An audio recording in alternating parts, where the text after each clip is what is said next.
கிட்டத்தட்ட ஒரு வாரமா தாய்லாந்து போறேன்னு சொல்லிட்டு, அங்க இங்கன்னு கண்ட மேனிக்கு சுத்தி, என் ஃபேஸு எந்த அளவுக்கு ரொம்ப கேவலமா டேமேஜ் ஆக முடியுமோ, அந்த அளவுக்கு டார்க்காவும், அந்த டார்க் ஸ்பாட்ஸ்லாம் தெரிய ஆரம்பிச்சுருச்சு.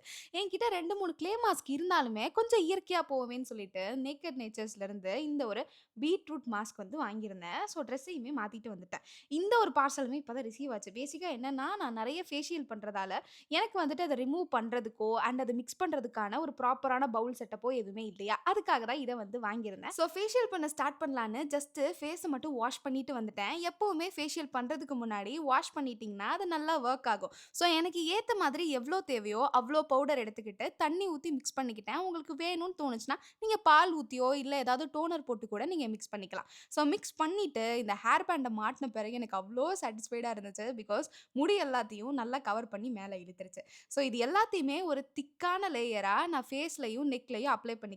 எங்க அம்மா வந்துட்டு பின்ன நெக்ல மட்டும் அப்ளை பண்ண ஹெல்ப் பண்ணாங்க.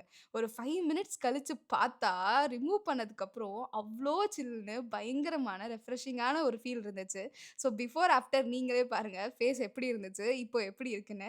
ஸோ நம்பி சொல்றேன் சூப்பரான ப்ராடக்ட். வேணும்னா கமெண்ட்ல லிங்க்ன்னு டைப் பண்ணுங்க. இல்ல மேல பின் பண்றேன். ஓகேவா? டாட்டா.